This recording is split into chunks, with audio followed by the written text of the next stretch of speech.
At ngayon po ay magluluto po tayo ng ginataan crabs.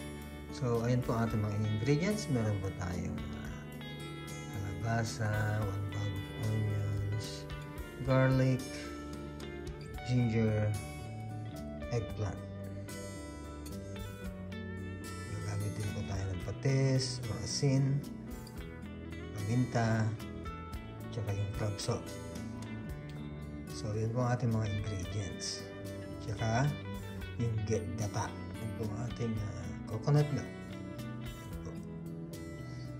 Kung gusto nyo mas maraming coconut milk, pwede nyo pong dagdagan kahit na dalawa.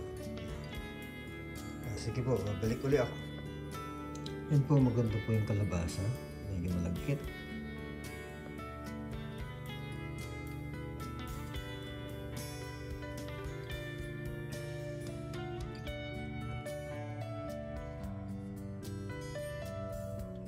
Two tablespoons of oil.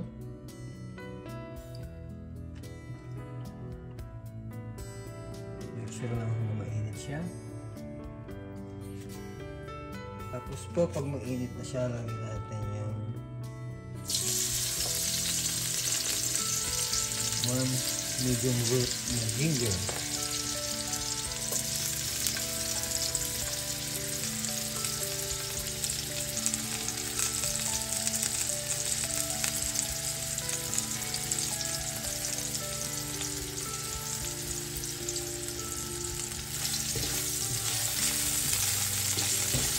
Brown na siya natin for saute. Tapos po garlic. Bali 1 bulb na garlic po ito. Kung gusto nyo nagdagan pa, okay lang.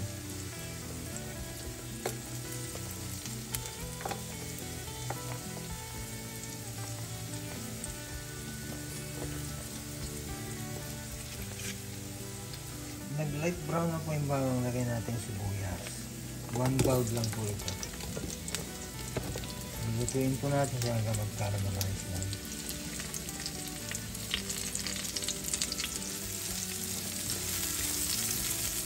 Yan po, napakabango na. Ang bawang saka garlic. Susunod natin yung coconut milk.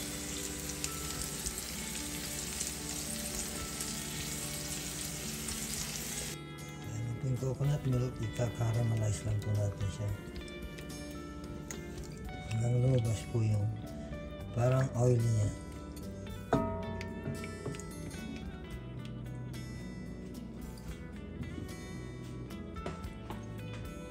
Tapos po tatakpan natin mga 10 to 12 minutes. Ayun na po, nag-caramelize na siya. Ngayon po, lalagyan po natin siya ng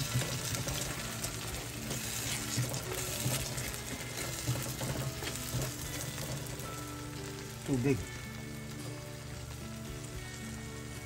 Ito po yung crabs na pinakulaan ko, yung sinip ko yung juice niya para mas malasa pa.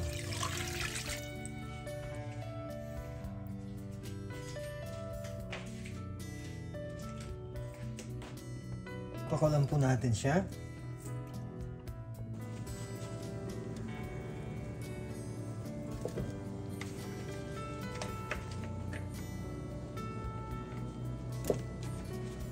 So, lalagay po natin yung kalabasa, squash.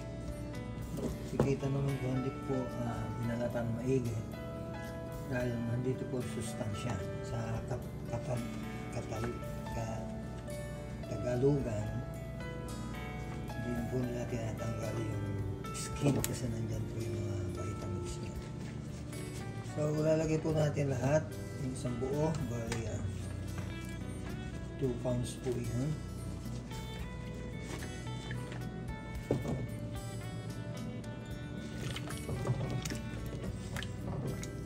Lulutuin po natin siya halfway.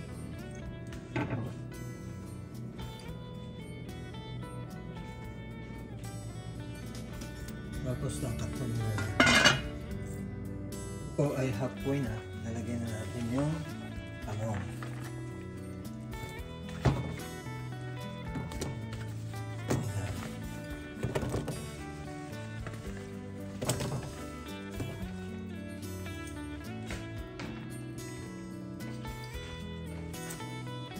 Tapos po, 1.5 tablespoon na patis.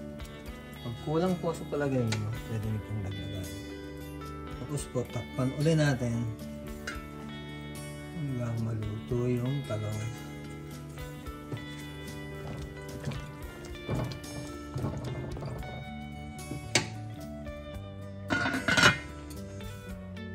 Ayan na po, luto na po yung talong at kalabasa. Ngayon, huhuli na natin ito. Luto na naman po ito. Ito na po yung crabs.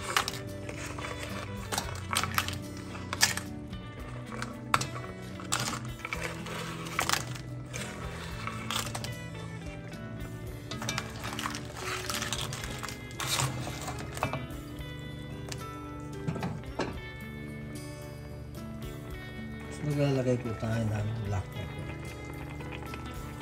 Mga half teaspoon na. 1 teaspoon na. Po, lalagyan na po natin siya ng sili. Ito po ay optional po siya. Hindi ko na po siya dudurugin para hindi masyado manghang kung makain nila naman. So, ayan na po ang ating recipe.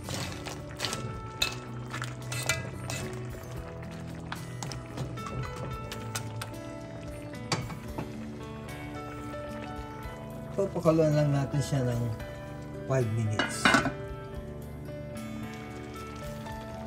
Ayan po, linagyan ko rin siya ng beans.